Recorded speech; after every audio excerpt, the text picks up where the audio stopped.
Assalamualaikum.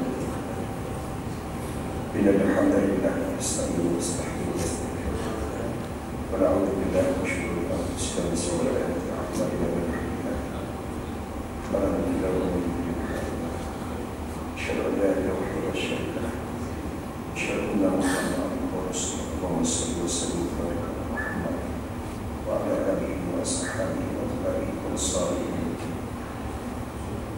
Ya ayyuhalladzina amanu haqqa tuqatih wa la tamutunna illa wa antum muslimun. Allahumma lakal hamdu bika wa syukru wa anta musta'an wa la hawla wa la quwwata illa billah. Allahumma laka asbahna wa laka amsayna wa laka nahnu wa laka nasta'in.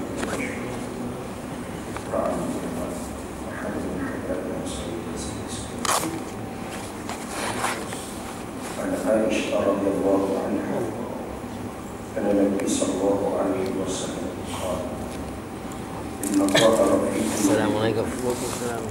Walladhi 'ala al-kif ma fi 'ala al-kif wa ma laysa 'ala al-maswa wa al-muslim. Daripada Aisyah Ummul radhiyallahu anha, sesungguhnya Nabi sallallahu alaihi wasallam telah bersabda, sesungguhnya Allah menyukai kelembutan. Allah memurniakan pada kelembutan perkara yang tidak diberikan kata Nabi pada kekasaran, dan juga yang selain hadis sahih riwayat oleh Imam Muslim. Hadirin hadirat yang saya kasihi sekalian, semua ini kita akan melihat satu hadis daripada ibu kepada orang beriman, Aisyah radhiyallahu anha, di antara istri Nabi yang paling berkedepan dalam soal hukum hakam yang mulia. Sayyidina Aisyah radhiyallahu anha, Aisyah merupakan anak kepada sahabat Nabi, teman Nabi sangat akrab, Abu Bakar Siddiq radhiyallahu anha. Nabi berkahwin dengan Aisyah, kata seorang ulama, untuk memperkukuhkan hubungan ukhuwah dan persaudaraan dengan Sayyidina Abu Bakar Siddiq. Hadirin hadirat yang saya kasihi sekalian, kalau kita melihat dan kita baca dalam satu bulan ini, kita hangat berbincang mengenai tentang Syiah. Salah satu individu yang sangat hebat dikritik kepribadiannya, malah sampai kepada satu tahap mereka menyatakan Aisyah radhiyallahu anha kafir, dan mereka melemparkan tuduhan kepada Aisyah radhiyallahu anha bersama Hafsah binti Umar radhiyallahu anha, bersama kedua bapa mereka Sayyidina Abu Bakar Siddiq radhiyallahu anhu berpakat untuk membunuh Rasulullah sallallahu alaihi wasallam. Sehingga kata mereka, kenapa kita meletakkan itu panggilan Sayyidah kepada kedua-duanya yang tidak layak dipanggil Sayyidah. Hadirin hadirat yang saya kasihi sekalian, suasana ini saya melihat sebagai hadis hadis. Semalam saya menerima SMS daripada rakan saya yang menerima itu surat daripada lawyer sama ke atasnya, bila mana sahabat saya telah mengaitkan satu pusat pendidikan awal kanak-kanak dengan Syiah. Kemudian semalam timbul surat bertanya kepada saya, adakah saya memiliki apa maklumat berkenaan pemilik atau pengasas pusat pendidikan awal kanak-kanak berkenaan. Saya menyatakan tidak ada, walaupun saya dan dia dan juga suami sama-sama menuntut Islam atau bangsa. Diwali hadirin hadirat yang saya kasih seperti melahirkan ramai antara Syiah. Kalau hadirin hadirat biasa melihat daripada laman YouTube sembahyang yang beberapa kali akan takbir, itu lulusan daripada UAE. sambung pelajaran dekat United dekat UK. Kemudian jadi pergi kepada Italia. Termasuklah kalau hadirat penduduk pernah membaca satu memorandum yang telah dihantar kepada yang waktu di mana dia punya tanda tangannya, di tanda tangan itu seorang yang bernama Haddad Muhammad Hashim. Haddad Muhammad Hashim satu bantah ada yang ada sekali berubah, sekali tentang dan apa dengan saya semasa Islam akan bangsa. Dulu saya tanya, hati saya gemuk bila mana saya mengetahui itulah rakan saya. Saya pun baru tahu ketika mana seorang rakan pada minggu yang lepas, ketika mana kami sama-sama berakhirkan seorang sahabat yang nak menunaikan haji. Ketika itulah kami bertemu dan bertanya kepada saya dan memaklumkan kepada saya kata memang saya mengetahui adanya memorandum yang dihantar oleh Syiah kepada aku. Saya tak tahu bahawa yang menulis surat berkenaan atau memorandum berkenaan sahabat saya yang sama-sama belajar dekat luar. Ketika mana di Islam akan bangsa, saya bukan kita Syiah tapi selingan dan kami. Ketika mana di wahid saya bertanya kepada rakan-rakan, apa yang kamu nak? Adakah kamu menganut agama Syiah? Tak. Apa yang mereka nak iaitu semangat revolusi. Kita tahu 1979 berlaku revolusi ke atas Syiah.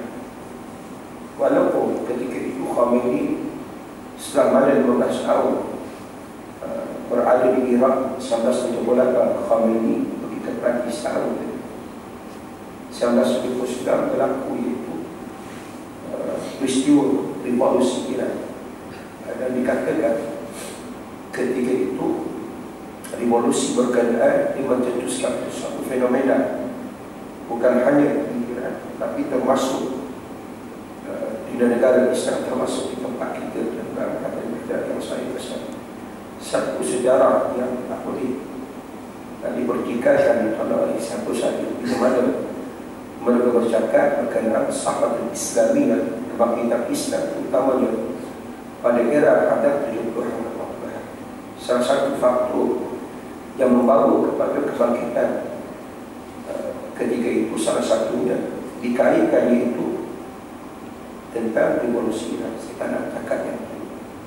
Walaupun kata guru saya selepas revolusi, ketika mana revolusi Khomeini mendapat sokongan daripada rakyat Iran yang berpegang dengan pahaman Ahlussunnah wal Jamaah, termasuk para alim ulama yang mendukung revolusi ketika itu. Tetapi suasana selepas revolusi kepada Ahlussunnah wal Jamaah dia tak sama. Hadirin hadirat, termasuklah kebenaran untuk mendirikan masjid, kemudahan keselesaan untuk mereka yang berpegang dengan pahaman Ahlussunnah wal Jamaah. Itu satu perkara yang boleh dibincangkan tentang itu, yang kadang-kadang orang tak tahu. Orang bertanya kepada saya, dia kata, Ustaz, bagaimana pandangan Ustaz? Saya kata, bahaya. Karena dia menyentuh hadirat berkenaan akidah. Kalau setengahnya menyatakan tak ada masalah, saya melihat ada masalah. Kerana ketika mana saya di Universiti Islam antarabangsa, ada di kalangan rakan-rakan yang menyatakan kepada saya sahabat ini pasti. Saya tanya kepada dia, aku tak berani nak menyatakan sahabat Rasulullah SAW pasti. Dia kata, kenapa dia tak berani? Sedangkan sahabat Rasulullah ini orang biasa. Sekarang kita tak berani. Hadirin hadirat yang saya kasih sedang, tiba-tiba Allah tunjuk kepada saya ini, rakan-rakan saya memang benar-benar hanya seorang Syiah. Sehingga di satu tempat 2 tahun yang lepas, ketika mana saya diundang untuk menyampaikan ceramah Maulid bila Rasul kelahiran Nabi. Setelah selesai ceramah jamuannya, imam di sebuah perkataan bertanya kepada saya, "Ustaz belajar dekat mana?" Saya kata, "Sebelum kiamat." Saya di Islam antara bangsa. "Ustaz kenal lagi saya?" "Fulan bin si Fulan." Saya kata, "Saya kenal. Saya punya junior ketika mana di UID dulu." Kata beliau, "Adik saya Syiah Ustaz." Yang adik dia dulu tak mengaku. Kemudian di satu masjid Al-Iqtisad di India, malam tersebut saya masih ingat, saya menyentuh berkenaan isu Syria. Saya sentuh berkenaan tentang Syiah. Habis ceramah tersebut, saya didatangi oleh seseorang yang minta sedikit masa saya untuk bersembang. Beliau memperkenalkan dirinya seorang pensyarah daripada satu universiti, di mana beliau bersetuju dengan pandangan saya tentang Syiah. Beliau bercerita tentang rakan yang sama-sama pensyarah di universiti berkaitan yang sangat syirik, yang berpegang dengan pahaman Syiah. Kata beliau kepada saya, rakannya sampai pergi ke Iran, dan saya pernah berbuka puasa di rumahnya, kata pensyarah tersebut. Bila mana masuk waktu buka puasa, dia tak buka lagi. Kerana Syiah, kalau kita buka pukul 7.30, dia takkan buka 7.30. Kerana mereka berpegang, sebab itu masalah dia, mereka menggunakan Al-Quran sebagai pegangan, termasuk hadis-hadis yang disebut dalam di kalangan ulama ahli sunnah wal jamaah. Mereka menyatakan Allah berfirman, "Wa aqimus siyama ila al-lail." Sempurnakan puasa hingga malam, bermakna sehingga hilang mega-mega, barulah kita buka puasa. Hadirin-hadirat yang saya kasihi sekalian, masa itu saya terasa nak sebut nama, walaupun dia tak sebut nama rakan dia siapa. Saya terasa nak sebut nama dekat dia. Saya kata nama rakan tuan Fulan bin Fulan.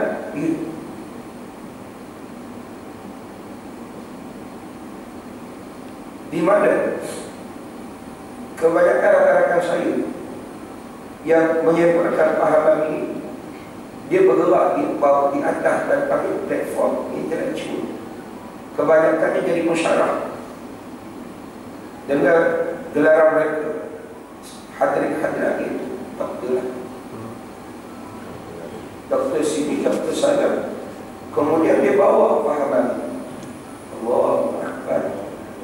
Hadirin hadirat yang saya kasihi sekalian, di satu tempat di Jalan Kuala yang dekat Wismaka, saya pernah dipanggil untuk ganti seorang ustaz yang ada uzuran untuk tazkirah zuhur. Saya datang, saya masih ingat, saya juga menyentuh berkait isu Syria, termasuk kaitan Hizbullah dan Iran dalam isu berkenaan.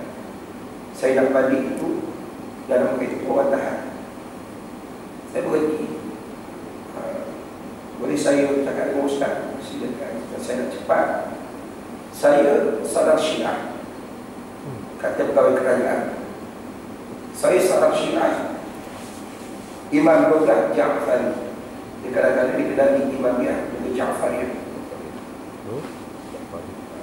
Saya nak bertanya pandangan ustaz berkaitan tentang Syiah.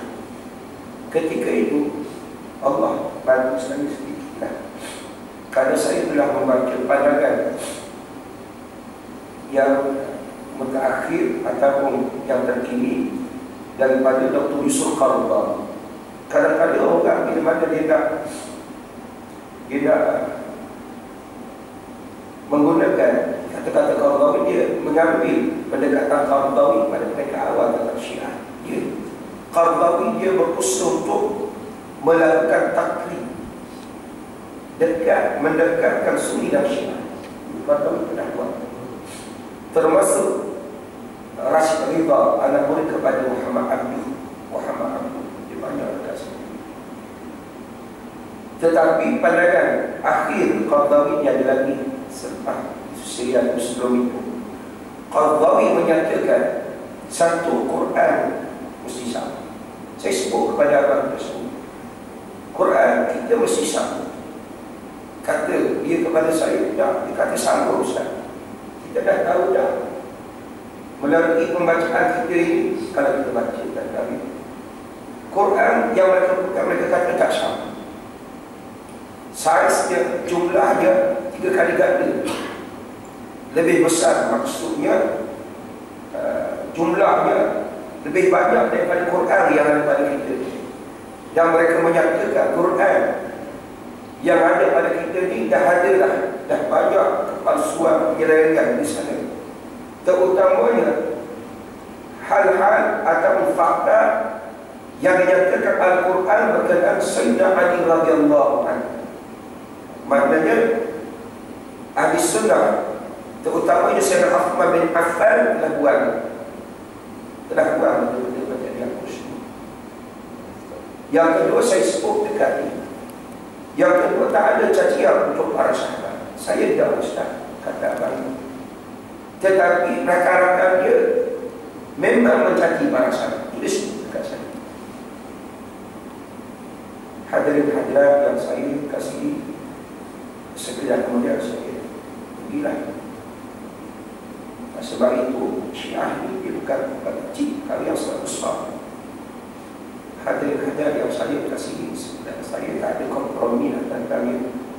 Kerana daripada apa yang saya lalui, itulah yang berlaku, yang mereka takkan bercakap benar.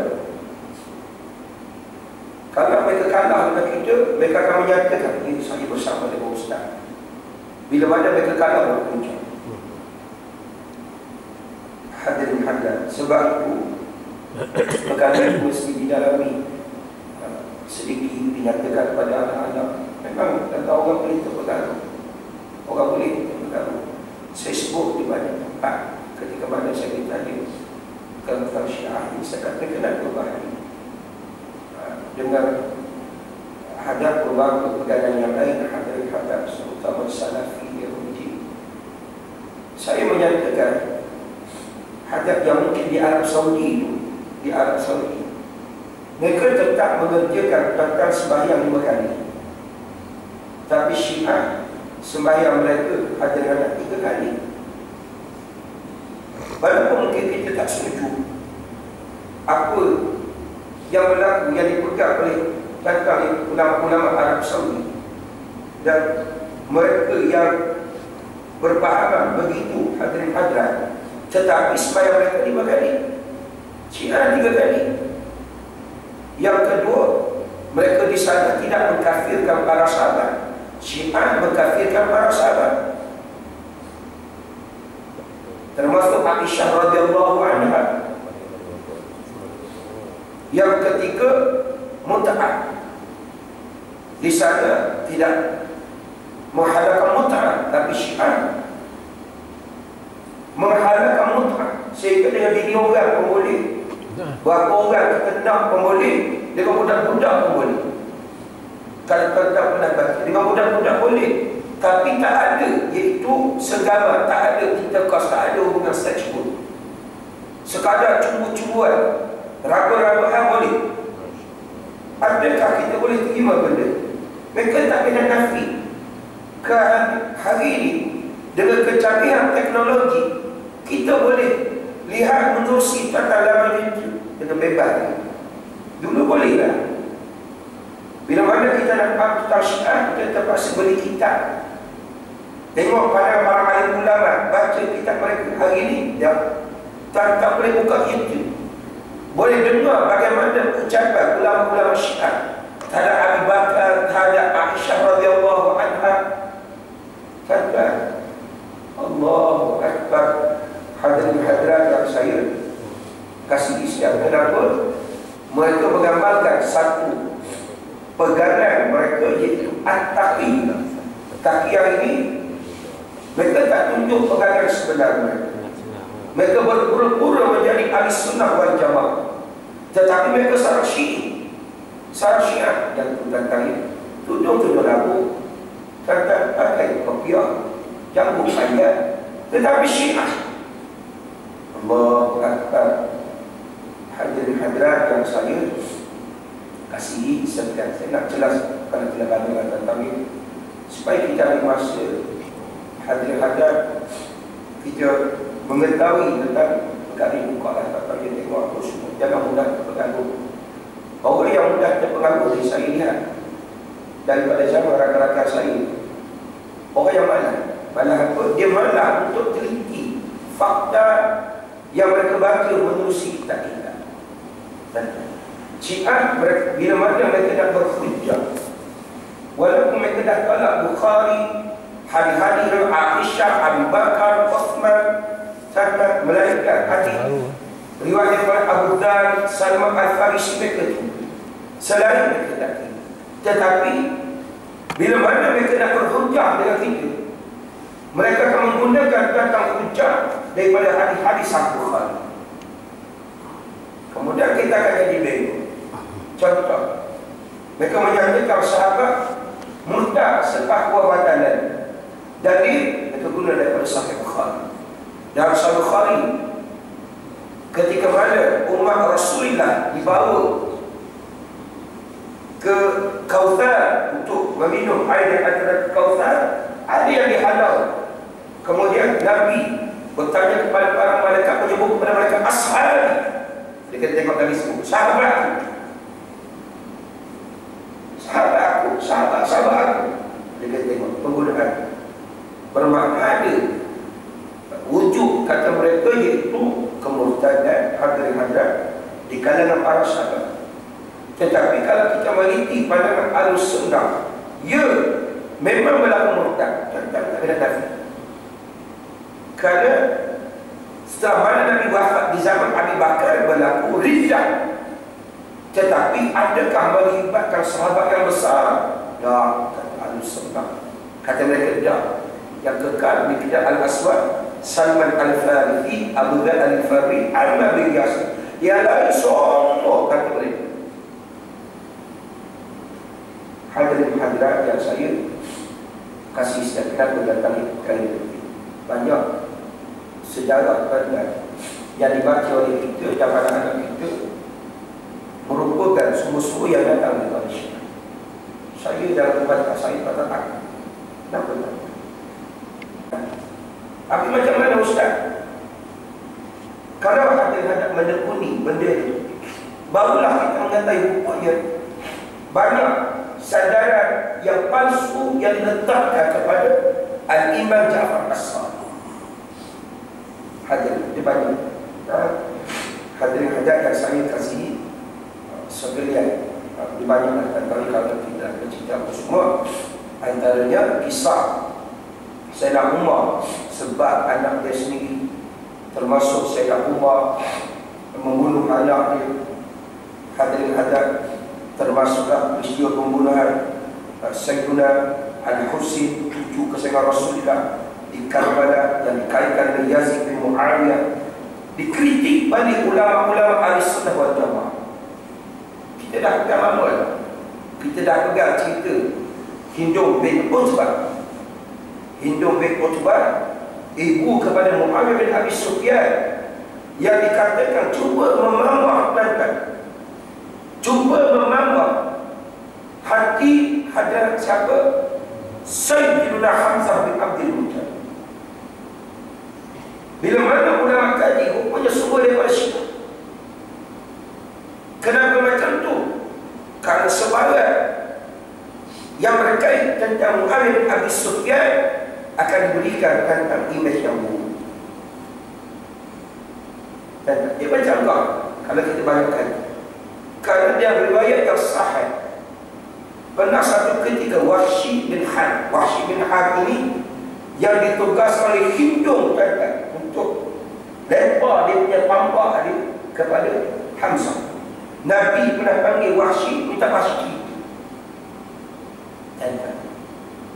Wahsy pun cerita, Nabi menyatakan, kamu jangan runjuk muka kamu depan aku. Sedih Nabi. Takkan Hindum yang berteruk daripada Wahsy ini. Hadirin hadap, Nabi tak hati-hati. Di badan kata-kata hadap cerita-cerita sebab itu. Hadirin hadap, sungguh dia mesti dikaji dulu. Syiah tidak lama dalam baju ini. Hadap bukan 1 bulan, 2 bulan ditunggu. Hadirin hadap dia dengan kacik Fatimah dia, dengan tongkat Ali dan kami Allahu Akbar. Hadap dulu ada yang diterjemahkan buku Khomeini Al-Hukumah Al-Islamiyah. Hadirin hadap Khomeini sama macam kata kami. Sebab itu kena berhati-hati, kena berhati-hati sangat. Kita akan hadap termasuk yang saya buat kamu mengurusi novel, tulisan. Hadirin hadap dialog, diskusi Syiah yang sunni, saya masih ingat daripada buku yang pernah saya baca. Buku ni dia memang lama lah. Dialog di antara Almarhum Al-Doktor Uthman Muhammadi dengan Al-Doktor Lutfi Ibrahim daripada Universiti Malaya. Berlaku dialog di antara kedua menurut Syiah. Dan Uthman Muhammadi boleh dijawab oleh Dr. Lutfi Syiah. Dia tak boleh nak nafi benda ini. Hadirin hadap saya kembali dan kembali bukan nanti itu. Tapi ada kaitan doa tentang kata Nabi Allah dilembut termasuk dalam kemenangan benda ini. Kalau di Indonesia dia ada undang-undang keadaan sesat di Indonesia lebih banyak daripada dalam bayi. Dan yang tuan-tuan pernah dengar cerita yang di Batu Pahat. Ingat cerita guru Yahya. Guru Yahya lebih satu daripada cerita benar. Yang berlaku dekat mana? Batu Pahat. Hadirin hadirat, dibawa daripada masuk daripada ini.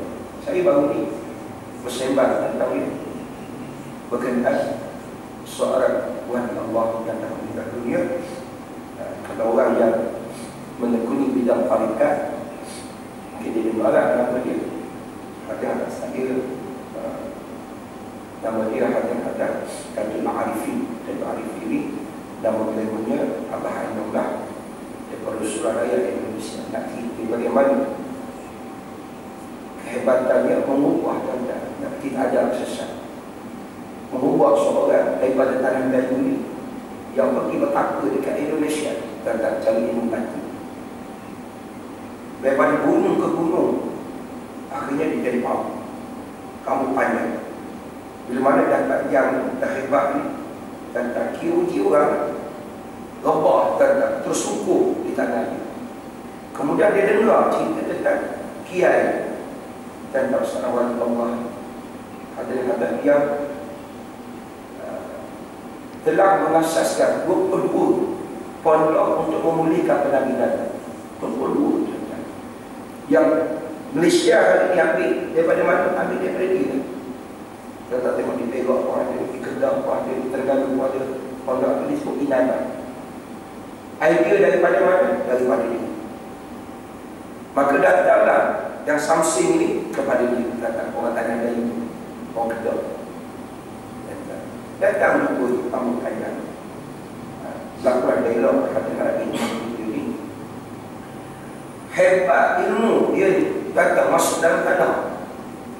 Kita pernah tengok cerita yang hebat tentang Siti Syahriana atau semua yang masuk dalam tanah. Dia masuk dalam tanah, tiba-tiba keluar dekat belakang kiai Abah Ainul. Abah Ainul kata, hebat kamu, puji dia. Kemudian dia tunjuk dekat burung jatuh datang percaya. Ilmu hebat, tunjuk dekat burung jatuh percaya. Tenang saja kiai tentang ini.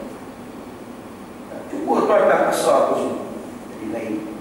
Kiai kata, kalau burung yang jatuh tu mati sebab sihir kamu, moga-moga Allah hidup lagi. Kalau memang dah sampai dah hajar dia, biarlah dia mati. Tiba-tiba Allah gerakkan balik burung tu semua bercantum semua terlebat. Terkejut orang Kedah yang menuntut di Indonesia. Kemudian datang kerlipan mata. Dia guna kehebatan kerlipan mata dia. Gelas kata pecah semua dalam rumah. Kata tubuh benda yang sama. Kalau gelas tu pecah sebab siram ogah satu kawan. Kalau gelas tu pecah memang dah sampai masa dia pecah, jadi pecah. Tiba-tiba tuan-tuan gelas tu jadi elok balik. Akhirnya tersungkur dia dan akhirnya berubah hari ini. Yang saya cerita dia buka pondok tuan-tuan dekat Kedah. Satu ustaz tak payah cerita. Orang kadang-kadang nak cari apa, nak cari pelik. Nak cari pelik. Ada yang saya kasih sedang karamah di karamah datang di hadirin hadir karamah salam ke hadirin hadir macam-macam. Maka dia boleh tetap tanya warna lah. Kadang saya ini bukan pakar, datang sekadar saya suka datang dengar cerita orang. Pergi tanya orang hadirin hadir, kita akan dapat cerita hadirin hadir jombo. Tetap tengok kalau kiai tersebut datang di bawah asal. Kamu nak lawan dia, kita sama-sama lawan. Tapi dia ni lembut. Hadirin hadir, memang sedang digadang. Hadirin hadir, saya banyak belajarlah datang luar daripada orang itu semua. Bagaimana seorang kiai nak jaga dengan dia. Tentang yang nak menekuni bidang tarikat itu lain. Tapi dia ni hebat. Dia uji dulu waktu guru ni. Uji macam-macam. Hati-hati. Salah satu cara dia, kiai yang nak belajar dengan Abah Hanum ni, dia cerita tentang kiai lain. Ada kata dia tu tak hebat. Kiai yang disebut nama tu tak hebat. Dia kata banyak, tak betul yang apa semua. Tak boleh jadi guru, dia kata dia ni. Dia pergi tempat awal lain. Dia pergi tempat awal lain. Disebut pada Abah Hanum ni, orang cerita tentang Abah Hanum macam ni, tengkuk macam ni, apa semua, macam-macam. Alhamdulillah, sikit dia kata. Akhirnya dia ni, akhirnya dia nak murid pada Abah Hanum, dia kata yang lain dia kata kepribadian yang hamkan di ujung hayat hamkan atas pergi belajar. Abah Hanum tak ada hari ya. Allah datangnya yang kata mursyid, guru yang mursyid, hadap yang bersuara oleh Imam Al-Ghazali Majah. Datangnya hadirin hadir, seorang Allah itu mungkin orang tentang hadirin yang menaruh tajam tentang yang menaruh hadirin sebab itu kata guru saya Dr. Hadir Tahir Siddiq hadirin hadir macam-macam tentang Hadir Siddiq. Dia memang menekuni bidang dia macam-macam. Kita pernah tentang kita tinggal tidak banyak cina 5 minit. Kita lembut tuan-tuan. Kenapa kita lembut? Tentang ini hadirin hadir. Saya tak nafi tentang ini. Mungkin saya ada kasar. Tentang mungkin ada kekasaran tentang ini. Tapi kenapa? Kelembutan ini hadirin hadir satu yang sangat biasa yang Nabi kata Allah akan beri pada kelembutan. Kalau yang Allah tak beri pada kasar. Kita ada contoh lain yang saya baca dalam kitab-kitab Nabi dengan ahli keluarganya, dengan isteri. Itu memang kita tahu. Tentangnya Nabi kelembutan Nabi ada sikap lembutnya. Itu kita tahu semua. Tentangnya ada muslim-muslimat yang Nabi dengan cucunya kita pun tahu tak kelembutannya. Dalam satu riwayat dinyatakan cucunya Al-Hasan dan Husain tentang bila mana Nabi sujud dalam solat dia panjang tentang hal Nabi takkan Nabi cuma mengangkat kepalanya setelah mana kedua-duanya beredar daripada kepala Nabi baru Nabi angkat. Kalau itu bagus. Hadirin kerja Allah Akbar. Nabi 5 orang ganti Anas bin Malik. Kata Anas bin Malik, Nabi tak pernah marah dekat. Nabi tak pernah marah. Sangka Ustaz saya mau mengganti saya. Kita Nabi. Perkara yang keempat, Nabi hadir hadap iaitu dengan hadap dengan musuh. Di antara musuh Nabi yang dalam sembunyi dan yang terang-terang, tapi dia berada dalam kelompok Rasulullah. Abdullah bin Ubay bin Salul, ketua munafikin di zaman Nabi. Memang juga Abdullah bin Salul. Umar pernah tawarkan diri, hancur. Musib bin Khidir pernah tawarkan diri, nak hancur. Termasuk anak dia, anaknya Abdullah bin Ubay bin Salul. Mudah kan nama datang. Tak payah buat nama Abdullah, letak nama Abdullah. Dan tak nama saya Muhammad Zawawi bin Muhammad Zawawi. Ada salah. Abdullah bin Ubay bin Salul pernah tawarkan diri untuk pegang kepada bapa dia. Kita tengok tentang tarbiyah Nabi. Tarbiyah Nabi, kekuatan tentang tarbiyah imaniyah, iman akidah yang dibina oleh Nabi sampai tahap macam sanggup tawarkan diri untuk bunuh balik. Nanti orang akan menyatakan Muhammad bunuh sahabat dia. Nabi dengan musuhnya. Peristiwa Taif, kita tahu Taif kata dia selepas Amul Huzni, tahu kedukaan yang Nabi kehilangan dua pendukung yang paling besar, Abu Talib dan istrinya Sayyidah Khadidah radhiyallahu anha.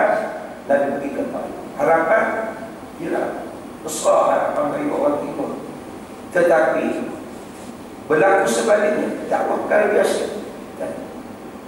Lalu turun para malaikat meminta keizinan daripada Nabi untuk apa? Untuk datangi bukit empat kata penduduk Taif. Nabi kata tak payah. Nabi berdoa moga keluar daripada zuriat mereka wahai menyembah Allah. Kalau kita dah datang jahat sangat ni, datang bagi sedikit biar sedap. Saya semalam mana orang Aceh tak kena sebut. Makin teruk. Dan tak tidak bohong, Aceh sendiri yang mengalami kematian keluarga dia cerita dekat saya. Sedih kata dia menangis peristiwa sebelum tsunami 2004. Tsunami berlaku dalam masa tengah. Gempa berlaku Kuala. Semasa gempa itu Ustaz, saya telefon ke ayah saya, selamat. Masa tu orang datang ni pergi ke laut. Dekat-dekat ke apa semua. Kenapa? Ikan tongkol, ikan kerapu, datang semua ni. Semua harga nak pergi. Kolek ni apa semua. Yalah. Kenapa? Kering. Dekat depan rumah, dekat rumah dia tu laut. Kering kata dia sebelum tsunami. Kering.